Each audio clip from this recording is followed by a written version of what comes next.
এতে শেখ হাসিনা গত ১৫ বছর যে দুঃশাসন যে অপকর্ম চালিয়েছেন তাকে শক্তিশালী করতে তার পাশে থাকতে আপনার একটা সক্রিয় অবস্থান ছিল, আপনার কাছ থেকে একটু আমরা এটা শুনতে চাই।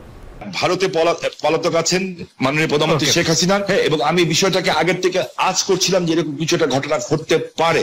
আমি এই কথাটি এটা প্রমাণ করতে চাই না যে ওনারা করেছেন দেখে আমাকে করতে হবে, এটা আমি বলতে চাই না। আমাকে দলের থেকে জানানো হয়, সরকার প্রধান থেকে প্রধানমন্ত্রী জানান যে আমার উপরে হামলা হবে। ইট ইজ ট্রু যে আমাকে দেশ ছেড়ে যেতে হয়েছে, এবং আমি যে দেশ ছেড়ে গেছি সেটা জাতির পিতার কন্যা মাননীয় প্রধানমন্ত্রীর একবার না কয়েকবারের নির্দেশের পরিপ্রেক্ষিতে।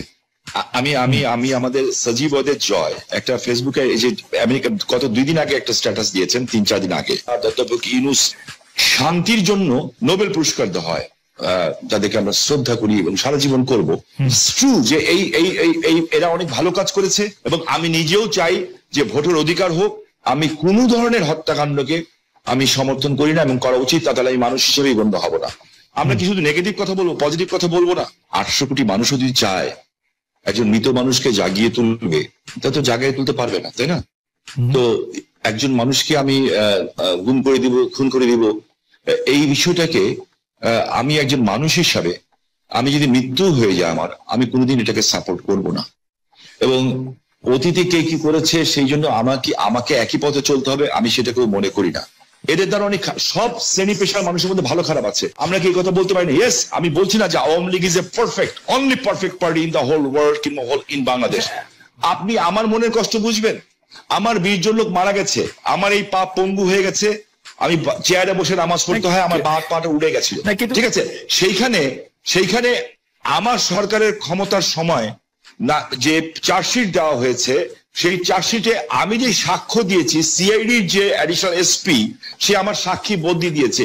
আপনি নিজেও লয়ার ছাত্র, আমিও লয়ার ছাত্র, আমি বলেছি this is not my witness. আমি চাই না যে একটা ছাত্র সারা বছর লেখাপড়া করলো, সেও পরীক্ষায় পাশ করলো, আরেকজন পড়ালেখা করলো না, সেও পাশ করলো, এটা আমি চাই না।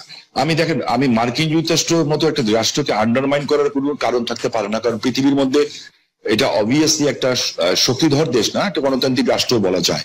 যে আমার কাছে না কিছু মাঝে মাঝে অবাক লাগে যে মানুষের চরিত্রটা দেখতে, পৃথিবীর সব দেশের চরিত্র দেখতে ভালো লাগে। আমার কাছে মাঝে মাঝে আশ্চর্য হই যে আমরা কত রঙের মানুষ, যে আমরা আর কত নেগেটিভ কথা বলবো। আমরা পরে যখন আবার আপনার কাছে আসবো, বিএনপির সাথে বর্তমান আপনার সম্পর্ক এবং সেইটা নিয়ে আমরা কথা বলবো, তার আগে আমরা একটু জনাব আন্দালিব রহমান পার্থের সাথে আমরা একটু কথা বলতে চাই। জনাব আন্দালিব রহমান পার্থ, আপনি একজন রাজনীতিবিদ হলো, আমি আপনাকে খুব রেট করি একজন রাজনৈতিক বিশ্লেষক হিসেবেও, যে মানে যেহেতু আপনি টক শোতে প্রচুর আপনাকে কথা বলতে হয়, অনেক প্রশ্নের জবাব দিতে হয়, এবং অনেক ক্ষেত্রে আপনাকে বিভিন্ন ভবিষ্যতে কথা বলতে হয়, এবং এর অনেকগুলি আমার স্বীকার করতে দ্বিধা নেই, অনেকগুলি মিলেও যায়। আমি এই জন্য আপনাকে একটু ফরওয়ার্ড লুকিং প্রশ্ন করতে চাই যে গত কয়েক বছর ধরে জনাব তারেক রহমানই আসলে বিএনপির হাল ধরে আছেন। বেগম খালেদা জিয়া চিকিৎসার জন্য লন্ডন গেলেন, শেখ হাসিনা জনরোষে বাংলাদেশ থেকে বিতাড়িত। রাজনীতির এই পরিবর্তনটা আপনি আসলে কিভাবে দেখছেন? নতুন নেতৃত্বে নতুন রাজনীতির সূচনা কি হতে চলেছে? বিশেষ করে 90-এর পর যদি আমরা আওয়ামী লীগ ও বিএনপির শাসনকাল যদি বিশ্লেষণ করি, সরকারে বা ক্ষমতায় এলে মানে এটা একটা এই প্রশ্ন বারবার হচ্ছে যে তারা যে গণতান্ত্রিক থাকবেন, কর্তৃত্ববাদী হবেন না, সেরকম কি মনে হচ্ছে? মানে এই নেতৃত্বে যারা আছেন, এটা তো অবশ্যই ঠিক, জনাব তারেক রহমানই আসলে 20-22 বছর ধরে অন্ততপক্ষে দলের ডেপুটির হালটি ধরে আছেন, কিন্তু মানে এই নেতৃত্বের ক্ষেত্রে কি কোনো পরিবর্তন আসছে? ব্যক্তি মানুষ না, আদর্শের, দৃষ্টিভঙ্গির আপনি কিভাবে দেখছেন? একটু আপনাকে ধন্যবাদ খালেদ, আপনি তো অনেক ওয়াইড একটা প্রশ্ন করেছেন আমাকে।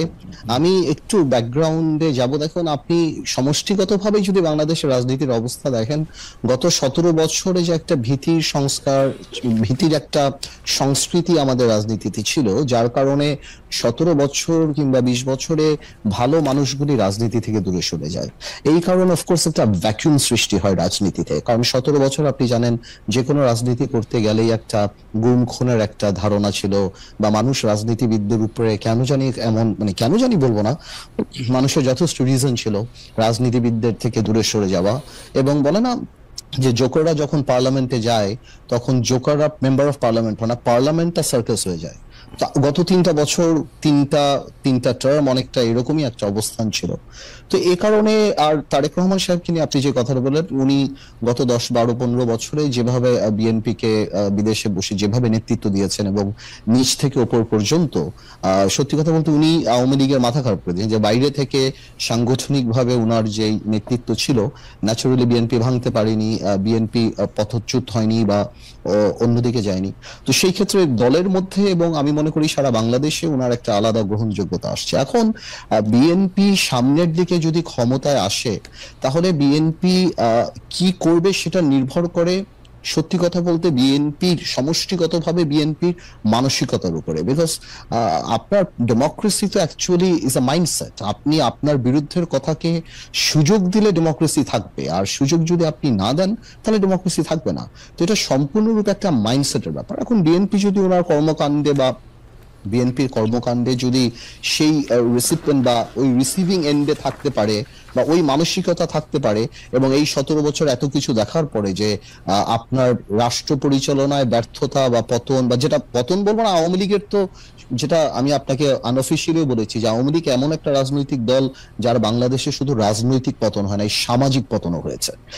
যে এই ধরনের সামাজিক পতন আগে হয়নি, বিকজ আওয়ামী লীগের অবস্থানটা, আওয়ামী লীগের অ্যাট্রসিটিটা, আওয়ামী লীগের দুর্নীতি বা সবকিছু একটা হাউস ওয়াইফের কাছে, একটা সাধারণ শিশুর কাছেও চলে গিয়েছিল, এবং এই লাস্টে যে এই গণহত্যাগুলি। তো আমি সেটাই বলবো যে এখন তো আর নির্দিষ্ট শত্রু লাগবে না আমাদের পতনের জন্য। আমরা যদি আওয়ামী লীগ থেকে শিক্ষা না নেই, আমরা যদি ডেমোক্রেসি প্র্যাকটিস না করি, তাহলে অদৃশ্য শত্রু আমাদেরকে সেটা করে দিতে পারে। তো আমার মনে হয় ভবিষ্যৎ তো আমি বলতে পারবো না, এটা ইস্যুর উপর নির্ভর করে। আজকে পর্যন্ত আমি আমার জায়গা থেকে বিএনপির সাথে যতখানি কথা বলেছি, যতখানি রাজনীতি করছি, আমি যথেষ্ট অ্যাকোমোডেটিভ। এবং আপনি যদি ইদানিংও দেখেন বিএনপির 31 দফা থেকে আরম্ভ করে অন্য সবকিছু, বিএনপি আমাদের সবার সাথেই কথা বলছে, সবার কাছ থেকে ড্রাফট নিচ্ছে, সবার কাছ থেকে উপদেশ নিচ্ছে, তারপর ওনারা এটা বাস্তবে আসছে। তো আমি যথেষ্ট অ্যাকোমোডেটিভ নেচার বিএনপির দেখতে পাচ্ছি। সো ইনশাল্লাহ আমি প্রোগ্রেসিভ থিঙ্কিং, আমি মনে করি আর খারাপ কি হবে, ইনশাল্লাহ ভালোই হবে। এখনকার গুম খুন নিয়ে আপনি আসলে কি বলবেন? যে সরকারের জায়গা থেকে এটি বারবার অস্বীকার করা হচ্ছে, কিন্তু এটি একটি বাস্তবতা। এই বাস্তবতাকে শামীম ওসমান কিভাবে দেখে, আমাদের যদি খুব সংক্ষেপে একটু বলতেন। আমি আপনাকে একটা জিনিস স্পেসিফিক্যালি বলতে চাই খুব পরিষ্কার ভাবে। আমি একজন হিউম্যান বিং হিসাবে আমি কোন ধরনের হত্যাকাণ্ডকে আমি সমর্থন করি না, এবং করা উচিত তাহলে আমি মানুষ হিসেবেই গণ্য হব না। আমরা কোনো খারাপ জিনিসকে আমরা আশা করি না। আমার যে বক্তব্যটা হচ্ছে, আমি কোনো কিছু গোপন করে কথা বলতে শিখি নেই, কারণ আমি সাদাকে সাদা বলার, কালাকে কালো বলার। বাট আমার তার আগে আপনার মাধ্যমে, খালেদ ভাই, আমি কালকে বাঁচবো না জানি না, আপনি একটা ভালো জায়গায় আছেন, জার্মানি একটা ডয়েচ টেলিভিশনের সাথে আছেন। আমি আপনার কাছে অ্যাপিল করছি, রিকোয়েস্ট করছি, যদি অ্যাম্বাসাডারদের সাথে কথা বলতে পারি, কিংবা বিদেশে যেয়ে যদি বড় বড় মন্ত্রী মিনিস্টারের সাথে কথা বলতে পারি, আমি কিছু অভিযোগ দিব। নারায়ণগঞ্জে 7 মার্ডার হলো, আমি কিন্তু উইদিন 45 মিনিটসের মধ্যে, 45 মিনিটের মধ্যে দেশের সর্বোচ্চ জায়গায় আমি এই খবরটা পৌঁছে দিই, কারণ আমার কাছে খবর এসেছিল যে এই ঘটনা র্যাব দ্বারা সংঘটিত হয়েছে, র্যাবের কিছু মানুষ দ্বারা সংঘটিত হয়েছে, এই মেজর আরিফ সহ এরকম যারা আছে।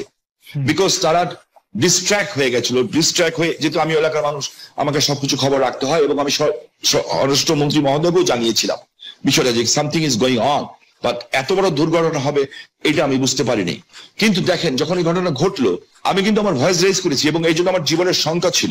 জনাব শামীম ওসমান, আপনার নিশ্চয়ই মনে আছে একরামুল বলে চট্টগ্রামের একজন কাউন্সিলর, তার মেয়ে যখন বলছিল বাবা তুমি কান্না করছো যে, এবং তারপরে যখন তাকে গুলি করে হত্যা শব্দ আমরা শুনলাম, সেই সময়ের মধ্যে কিন্তু আমরা অনেকেই বলছিলাম যে এইখানেই এটি শেষ হওয়া উচিত, কিন্তু এটি আসলে শেষ হয় নাই। জনাব শামীম ওসমান।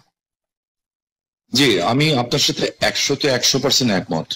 একজন মানুষকে আমি গুম করে দিব, খুন করে দিব, এই বিষয়টাকে আমি একজন মানুষ হিসাবে, আমি যদি মৃত্যু হয়ে যায় আমার, আমি কোনোদিন এটাকে সাপোর্ট করবো না। এটার চেয়েও বড় সত্য হচ্ছে, এত বড় বড় উচ্চ পদস্থধারীরা এখনো কিন্তু জেলখানায় আছেন। যেমন বিএনপি নেতা সালাউদ্দিন সাহেব, ওনাকে গুম করা হয়েছে, খুন করা হয়েছে বলা হলো, ঠিক আছে। তো বিএনপি নেতা সালাউদ্দিন সাহেবকে তো পাওয়া গেল ভারতে। আমার চোখের সামনে যখন নারায়ণগঞ্জে একটা পরিবার আগুন দিয়ে বাসে পুড়িয়ে মেরে ফেলা হলো, আমার চোখের সামনে নারায়ণগঞ্জের যাত্রাবাড়িতে বাসে শুয়েছিল ড্রাইভার আর কন্ট্রাক্টর, তাকে আগুন দিয়ে পুড়িয়ে মারে হলো, ওস্তাদকে মাথা দিয়ে যে কন্ট্রাক্টর পুড়িয়ে ফেলো, 85 জন মানুষকে পুড়িয়ে ছাই করে দেওয়া হলো। এটার নাম রাজনীতি, আর তাদের বিচার